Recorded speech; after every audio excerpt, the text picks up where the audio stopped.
ನಮಸ್ಕಾರ ಆಹಾರ ಪ್ರಿಯರೇ, ನಾನು ನಿಮ್ಮ ಉಮಾ. ಆನ್ಲೈನ್ ಅಡುಗೆಗೆ ಸ್ವಾಗತ. ಇವತ್ತು ಪಾಸ್ತಾ ರೆಸಿಪಿ ಜೊತೆ ನಿಮ್ಮ ಮುಂದೆ ಬಂದಿದ್ದೀನಿ. ಇವತ್ತಿನ ಈ ಪಾಸ್ತಾ ವಿಶೇಷತೆ ಏನು ಅಂತಂದರೆ, ನಾನು ಇದರಲ್ಲಿ ಯಾವುದೇ ರೀತಿಯಾದಂಥ ಸಾಸ್ಗಳನ್ನ ಬಳಸ್ತಾ ಇಲ್ಲ. ಮನೆಯಲ್ಲೇ ಸಿಗುವಂಥ ಪದಾರ್ಥಗಳಿಂದ ತುಂಬ ರುಚಿಯಾಗಿ ಹಾಗೂ ತುಂಬ ಸ್ಪೈಸಿಯಾಗಿ ಪಾಸ್ತಾ ರೆಸಿಪಿನ ತೋರಿಸ್ಕೊಡ್ತಾ ಇದ್ದೀನಿ.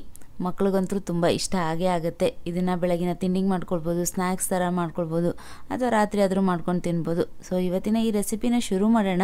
ಅದಕ್ಕಿಂತ ಮುಂಚೆ ನಮ್ಮ ಚಾನಲ್ನ ಹೊಸದಾಗಿ ನೋಡ್ತಾ ಇದ್ದರೆ ದಯವಿಟ್ಟು ಸಬ್ಸ್ಕ್ರೈಬ್ ಮಾಡುವ ಮೂಲಕ ನನ್ನನ್ನು ಪ್ರೋತ್ಸಾಹಿಸಿ. ಹಾಗೆ ಪಕ್ಕದಲ್ಲೇ ಕಾಣುವಂಥ ಬೆಲ್ ಐಕಾನ್ನ ಕ್ಲಿಕ್ ಮಾಡಿದ್ರೆ ನನ್ನ ಮುಂದಿನ ವಿಡಿಯೋ ನೋಟಿಫಿಕೇಷನ್ ನಿಮಗೆ ಬರುತ್ತೆ. ಯಾರಿಗೆಲ್ಲ ಈ ಪಾಸ್ತಾ ರೆಸಿಪಿ ಇಷ್ಟ ನೋಡಿ ಅವರು ಈಗಲೇ ಲೈಕ್ ಮಾಡಿ. ಸೊ ಹಾಗಿದ್ರೆ ಬನ್ನಿ ಇವತ್ತಿನ ಈ ವಿಡಿಯೋನ ಶುರು ಮಾಡೋಣ.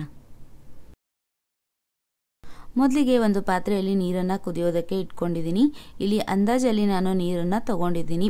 ನೀರು ಕುದೀತಾ ಇದ್ದಾಗ ಈಗ ಅದಕ್ಕೊಂದು ಅರ್ಧ ಚಮಚದಷ್ಟು ಉಪ್ಪನ್ನು ಹಾಕ್ಕೊಂಡಿದ್ದೀನಿ. ಉಪ್ಪೆಲ್ಲ ಕರಗಿದ ನಂತರ 2 ಚಮಚದಷ್ಟು ಎಣ್ಣೆನ ಹಾಕ್ಕೊಂಡಿದ್ದೀನಿ. ಎಲ್ಲ ಹಾಕ್ಕೊಂಡು ಚೆನ್ನಾಗಿ ಕಲಿಸ್ಕೊಳ್ತಾ ಇದ್ದೀನಿ. ಈ ಥರ ಮಾಡೋದ್ರಿಂದ ಏನಾಗುತ್ತೆ ಅಂದರೆ ಪಾಸ್ತಾ ಒಂದಕ್ಕೊಂದು ಅಂಟೋದಿಲ್ಲ. ಈಗ ಇದಕ್ಕೆ ನಾನು 1 ಕಪ್ನಷ್ಟು ಪಾಸ್ತಾನ ಹಾಕ್ಕೊಳ್ತಾ ಇದ್ದೀನಿ. ಯಾವಾಗಲೂ ನಾವು ಪಾಸ್ತಾ ಎಷ್ಟು ತೊಗೊಂಡಿರ್ತೀವಿ ನೋಡಿ, ಅದಕ್ಕಿಂತ ಜಾಸ್ತಿ ಪ್ರಮಾಣದಲ್ಲಿನೇ ನೀರನ್ನು ತೊಗೊಳ್ಬೇಕಾಗತ್ತೆ.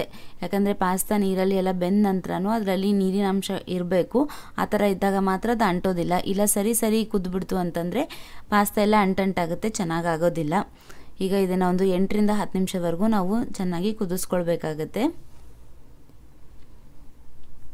ಈಗ ನೋಡಿ ಇದು ಆಗಿದೆ ಇಲ್ಲ ಅಂತ ನಾನು ಟೆಸ್ಟ್ ಮಾಡ್ಕೊಳ್ತಾ ಇದ್ದೀನಿ. ಈ ಥರ ನಾವು ಕೈಯಲ್ಲಿ ಕಟ್ ಮಾಡಿದರೆ ಕಟ್ಟಾದರೆ ಸಾಕು, ಇದು ಇವಾಗ ಆಗಿದೆ ಅಂತ ಹೇಳಿ. ಸೊ ಈಗ ಇದನ್ನು ನಾನು ಒಂದು ಅಗಲ ಆಗಿರುವಂಥ ಪಾತ್ರೆಗೆ ತಕ್ಕೊಳ್ತಾ ಇದ್ದೀನಿ. ನೋಡಿ ಚೆನ್ನಾಗಿ ನೀರನ್ನು ಇಳಿಸ್ಕೊಂಡ್ಬಿಟ್ಟೆ ತಕ್ಕೊಳ್ಳಿ. ಇಲ್ಲ ಅಂತಂದರೆ ಇದನ್ನು ಸ್ಟೇನ್ ಮಾಡ್ಬೋದು. ತೂತಿರುವಂಥ ಪಾತ್ರೆಯಲ್ಲಿ ಸ್ಟೇನ್ ಮಾಡ್ಕೊಂಡ್ಬಿಟ್ರೇನು ನೀರಿನ ಅಂಶ ಎಲ್ಲ ಹೋಗುತ್ತೆ. ಈಗ ಇದನ್ನೆಲ್ಲ ಹಾಕ್ಕೊಂಡಿದ್ದೀನಿ. ಇವಾಗ ಇನ್ನೂ ಇದು ಬೇಯುವಂಥ ಚಾನ್ಸಸ್ ಇರುತ್ತೆ, ಯಾಕಂದರೆ ಬಿಸಿ ಇರುತ್ತಲ್ಲ, ಅದರ ಹವೆಲೆ ಇದು ಬೇಯಬೋದು. ಇದನ್ನು ತೆಗೆದುಬಿಟ್ಟು ನಾನು ಫ್ಯಾನ್ ಗಾಳಿಗೆ ಆರೋದಕ್ಕೆ ಇಡ್ತೀನಿ. ಸೊ ಆವಾಗ ಇದು ಬೇಯೋದಿಲ್ಲ. ಆಮೇಲೆ ಒಂದು ಪ್ಯಾನ್ನ ಇಟ್ಕೊಂಡಿದ್ದೀನಿ. ಅದಕ್ಕೆ 3 ಚಮಚದಷ್ಟು ಎಣ್ಣೆನ ಹಾಕ್ಕೊಂಡಿದ್ದೀನಿ. ಎಣ್ಣೆ ಕಾದ ನಂತರ ಅರ್ಧ ಚಮಚದಷ್ಟು ಸಣ್ಣದಾಗಿ ಕಟ್ ಮಾಡ್ಕೊಂಡಿರೋಂಥ ಬೆಳ್ಳುಳ್ಳಿನ ಹಾಕ್ಕೊಂಡಿದ್ದೀನಿ. ಆಮೇಲೆ ಅರ್ಧ ಚಮಚದಷ್ಟು ಶುಂಠಿನ ಸಣ್ಣದಾಗಿ ಕಟ್ ಮಾಡ್ಕೊಂಡ್ಬಿಟ್ಟು ಹಾಕ್ಕೊಂಡಿದ್ದೀನಿ. ಒಂದು ಸಣ್ಣದಾಗಿ ಕಟ್ ಮಾಡ್ಕೊಂಡಿರೋಂಥ ಹಸಿಮೆಣಸಿನ್ಕಾಯಿನ ಹಾಕ್ಕೊಂಡಿದ್ದೀನಿ. ಇದನ್ನೆಲ್ಲ ಹಾಕ್ಕೊಂಡು ಚೆನ್ನಾಗಿ ಫ್ರೈ ಮಾಡ್ಕೊಳ್ತಾ ಇದ್ದೀನಿ. ನಿಮಗೆ ಶುಂಠಿ ಬೆಳ್ಳುಳ್ಳಿ ಫ್ಲೇವರ್ ಜಾಸ್ತಿ ಇಷ್ಟ ಆಗುತ್ತಂದರೆ ನೀವು 1 ಚಮಚದವರೆಗೂ ಹಾಕ್ಕೊಳ್ಬೋದು. ಅದಾದ ನಂತರ ಒಂದು ದೊಡ್ಡ ಸೈಜಿನ ಈರುಳ್ಳಿನ ಸಣ್ಣದಾಗಿ ಕಟ್ ಮಾಡ್ಕೊಂಡ್ಬಿಟ್ಟು ಹಾಕ್ಕೊಂಡಿದ್ದೀನಿ. ಇದನ್ನೆಲ್ಲ ಹಾಕ್ಕೊಂಡು ಚೆನ್ನಾಗಿ ಫ್ರೈ ಮಾಡ್ಕೊಳ್ಳೋಣ. ನಿಮ್ಮ ಹತ್ರ ಶುಂಠಿ ಬೆಳ್ಳುಳ್ಳಿ ಪೇಸ್ಟ್ ಇತ್ತು ಅಂದರೆ ಅದನ್ನು ಕೂಡ ಹಾಕ್ಕೊಳ್ಬೋದು. ಈರುಳ್ಳಿ ಅರ್ಧ ಬೆಂದ ನಂತರ ಇದಕ್ಕೆ ನಾನು ಅರ್ಧ ಕ್ಯಾರೆಟ್ನ ಸಣ್ಣದಾಗಿ ಕಟ್ ಮಾಡ್ಕೊಂಡ್ಬಿಟ್ಟು ಹಾಕ್ಕೊಂಡಿದ್ದೀನಿ. ಆಮೇಲೆ 3 ಬೀನ್ಸ್ನ ಸಣ್ಣದಾಗಿ ಕಟ್ ಮಾಡಿಬಿಟ್ಟು ಹಾಕ್ಕೊಂಡಿದ್ದೀನಿ. ಹಾಗೆ ಇಲ್ಲಿ ನಾವು ಸಣ್ಣದಾಗಿ ಕಟ್ ಮಾಡ್ಕೊಂಡಿರೋಂಥ ಕ್ಯಾಪ್ಸಿಕಮ್ನ ಕೂಡ ಸೇರಿಸ್ಕೊಳ್ಬೋದು. ಇಲ್ಲಿ ಎಲ್ಲ ತರಕಾರಿಗಳನ್ನ ಕೂಡ ನಾವು ಸಣ್ಣದಾಗಿ ಕಟ್ ಮಾಡಿಬಿಟ್ಟು ಹಾಕಬೇಕು. ಈ ಥರ ಹಾಕೋದ್ರಿಂದ ಪಾಸ್ತಾಕ್ಕೆ ಚೆನ್ನಾಗಿ ಕೋಟ್ ಆಗುತ್ತೆ. ಸೊ ತರಕಾರಿನೆಲ್ಲ ಚೆನ್ನಾಗಿ ಫ್ರೈ ಮಾಡ್ಕೊಳ್ಳೋಣ. ತರಕಾರಿ ಎಲ್ಲ ಚೆನ್ನಾಗಿ ಬೆಂದ ನಂತರ ಇದಕ್ಕೆ ನಾನು 3 ಟೊಮೆಟೊನ ರುಬ್ಕೊಂಡು ಪೇಸ್ಟ್ ಮಾಡಿ ಇಟ್ಕೊಂಡಿದ್ದೀನಿ. ಅದನ್ನು ಹಾಕ್ಕೊಳ್ತಾ ಇದ್ದೀನಿ. ಇಲ್ಲಿ ನೀವು ಟೊಮೆಟೊನ ಸಣ್ಣದಾಗಿ ಕಟ್ ಮಾಡ್ಕೊಂಡ್ಬಿಟ್ಟಾದರೂ ಹಾಕ್ಕೊಳ್ಬೋದು, ಅಥವಾ ಈ ಥರ ರುಬ್ಬಿಟ್ಟಾದರೂ ಹಾಕ್ಕೊಳ್ಬೋದು. ಆದರೆ ಈ ಥರ ರುಬ್ಬಿ ಹಾಕೊಳ್ಳೋದ್ರಿಂದ ಏನಾಗುತ್ತೆ ಅಂತಂದರೆ ಪಾಸ್ತಾಕ್ಕೆ ಡ್ರೈ ಬರಲ್ಲ. ಪಾಸ್ತಾ ಎಲ್ಲ ರೆಡಿ ಆದಮೇಲೆ ಚೆನ್ನಾಗಿ ಆಗುತ್ತೆ. ಈಗ ಇದನ್ನು ಚೆನ್ನಾಗಿ ಬೇಯಿಸ್ಕೊಳ್ಬೇಕಾಗತ್ತೆ ನಾವು. ಈ ಥರ ರುಬ್ಬಿ ಹಾಕ್ಕೊಂಡಿರೋದ್ರಿಂದ ಇದರಲ್ಲಿ ಇರುವಂಥ ನೀರಿನ ಅಂಶ ಎಲ್ಲ ಹೋಗಬೇಕು. ಹಾಗೆ ಇದರಲ್ಲಿ ಇರುವಂಥ ಹಸಿ ಅಂಶ ಎಲ್ಲ ಹೋಗೋವರೆಗೂ ನಾವು ಚೆನ್ನಾಗಿ ಬೇಯಿಸ್ಕೊಳ್ಬೇಕಾಗತ್ತೆ.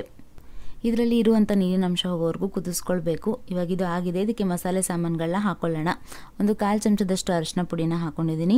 ಆಮೇಲೆ ಅರ್ಧ ಚಮಚದಷ್ಟು ಖಾರದ ಪುಡಿನ ಹಾಕ್ಕೊಂಡಿದ್ದೀನಿ. ನಿಮಗಿನ್ನ ಖಾರ ಹೆಚ್ಚಿಗೆ ಬೇಕು ಅಂದರೆ 1 ಚಮಚದವರೆಗೂ ಹಾಕ್ಕೊಳ್ಬೋದು. ಆಮೇಲೆ ಒಂದು 1/4 ಚಮಚದಷ್ಟು ಗರಂ ಮಸಾಲಾನ ಹಾಕ್ಕೊಂಡಿದ್ದೀನಿ. ಅದಾದಮೇಲೆ ರುಚಿಗೆ ತಕ್ಕಷ್ಟು ಉಪ್ಪನ್ನು ಹಾಕ್ಕೊಂಡು ಚೆನ್ನಾಗಿ ಮಿಕ್ಸ್ ಮಾಡ್ಕೊಳ್ತಾ ಇದ್ದೀನಿ. ನಿಮಗೆ ಸ್ಪೈಸಿ ಎಷ್ಟು ಬೇಕು ನೋಡಿ ಅಷ್ಟು ಖಾರದ ಪುಡಿ ಮತ್ತು ಸ್ವಲ್ಪ ಗರಂ ಮಸಾಲನೂ ಜಾಸ್ತಿ ಮಾಡ್ಕೊಳ್ಬೋದು. ಇದನ್ನೆಲ್ಲ ಹಾಕ್ಕೊಂಡು ಚೆನ್ನಾಗಿ ಫ್ರೈ ಮಾಡ್ಕೊಳ್ಳೋಣ. ಉಪ್ಪನ್ನ ನೋಡ್ಬಿಟ್ಟು ಹಾಕ್ಕೊಳ್ಳಿ. ನಾವಾಗಲೇ ಪಾಸ್ತಾ ಕುದಿಸ್ತಾ ಇರಬೇಕಾದ್ರೂ ಕೂಡ ಸ್ವಲ್ಪ ಹಾಕ್ಕೊಂಡಿದ್ವಿ. ಇವಾಗ ಇದೆಲ್ಲನೂ ಫ್ರೈ ಆಗಿದೆ ಚೆನ್ನಾಗಿ. ಇದಕ್ಕೆ ಈಗ ನಾನು ಬೇಯಿಸಿ ಇಟ್ಕೊಂಡಿರೋಂಥ ಪಾಸ್ತಾನ ಹಾಕ್ಕೊಳ್ತಾ ಇದ್ದೀನಿ. ಪಾಸ್ತಾ ಎಲ್ಲ ಹಾಕ್ಕೊಂಡ್ಮೇಲೆ ಇದಕ್ಕೆ ಒಂದು 1/4 ಚಮಚದಷ್ಟು ಮೆಣಸಿನ ಪುಡಿನ ಕೂಡ ಹಾಕ್ಕೊಳ್ತಾ ಇದ್ದೀನಿ. ನಿಮಗೆ ಇನ್ನೂ ಹೆಚ್ಚು ಸ್ಪೈಸಿ ಬೇಕು ಅಂದರೆ ನೀವು ಮೆಣಸಿನ ಪುಡಿನ ಕೂಡ ಜಾಸ್ತಿ ಮಾಡ್ಕೊಳ್ಬೋದು. ಎಲ್ಲ ಹಾಕ್ಕೊಂಡು ಚೆನ್ನಾಗಿ ಮಿಕ್ಸ್ ಮಾಡ್ಕೊಳ್ಬೇಕು. ಮಸಾಲೆ ಮತ್ತು ಪಾಸ್ತಾ ಎಲ್ಲ ಒಂದಕ್ಕೊಂದು ಹೊಂದ್ಕೊಳ್ಬೇಕು, ಅಂದ್ರೇ ಚೆನ್ನಾಗಾಗುತ್ತೆ. ಇಲ್ಲ ಅಂತಂದರೆ ಒಂಥರ ಡ್ರೈ ಅನಿಸ್ತದೆ ತಿನ್ನೋದಕ್ಕೆ. ಮಸಾಲ ನಮಗೆ ಬಾಯಲ್ಲಿ ಸಿಗೋದಿಲ್ಲ. ಸೊ ಚೆನ್ನಾಗಿ ನೀಟಾಗಿ ಕಲಿಸ್ಕೊಳ್ಬೇಕು. ನೋಡಿ ಎಲ್ಲ ಚೆನ್ನಾಗಿ ಕಲಿಸ್ಕೊಂಡಿದ್ದಾಗಿದೆ. ನಿಮಗೆ ಇನ್ನೂ ಸ್ಪೈಸಿ ಬೇಕು ಅಂತಂದರೆ ಖಾರದ ಪುಡಿ, ಗರಂ ಮಸಾಲ ಹಾಗೆ ಮೆಣಸಿನ ಪುಡಿನ ಜಾಸ್ತಿ ಮಾಡ್ಕೊಳ್ಬೋದು. ಸೊ ಇದನ್ನು ಬಿಸಿ ಬಿಸಿಯಾಗಿ ಮಾಡಿ ಬಿಸಿ ಬಿಸಿಯಾಗಿಯೇ ಸರ್ವ್ ಮಾಡಿ ಎಲ್ಲರೂ ಇಷ್ಟಪಟ್ಟು ತಿಂತಾರೆ. ಸೊ ಆಹಾರ ಪ್ರಿಯರೇ, ಇವತ್ತಿನ ಈ ಪಾಸ್ತಾ ರೆಸಿಪಿ ಮನೆಯಲ್ಲಿ ಸಿಗುವಂಥ ಪದಾರ್ಥಗಳಿಂದನೇ ಯಾವ ಥರ ಮಾಡೋದು ಅಂತ ಹೇಳಿ ತೋರಿಸ್ಕೊಟ್ಟಿದ್ದೀನಿ. ನಿಮ್ಮೆಲ್ಲರಿಗೂ ಇಷ್ಟ ಆಯಿತು ಅಂತ ಹೇಳಿ ಭಾವಿಸ್ತೀನಿ. ಇಷ್ಟ ಆಗಿದ್ರೆ ಒಂದು ಲೈಕ್ನ ಒತ್ತಿ, ಹಾಗೆ ನಮ್ಮ ಚಾನಲ್ನ ಹೊಸದಾಗಿ ನೋಡ್ತಾ ಇದ್ದರೆ ದಯವಿಟ್ಟು ಸಬ್ಸ್ಕ್ರೈಬ್ ಮಾಡುವ ಮೂಲಕ ನನ್ನನ್ನು ಪ್ರೋತ್ಸಾಹಿಸಿ. ಹಾಗೆ ಪಕ್ಕದಲ್ಲೇ ಕಾಣುವಂಥ ಬೆಲೈಕನ್ನ ತಪ್ಪದೇ ಕ್ಲಿಕ್ ಮಾಡಿ. ಮತ್ತೆ ಇನ್ನೊಂದು ರುಚಿಕರವಾದ ಅಡುಗೆ ಜೊತೆ ನಿಮಗೆ ಸಿಗ್ತೀನಿ. ಅಲ್ಲಿವರೆಗೂ ಧನ್ಯವಾದಗಳು.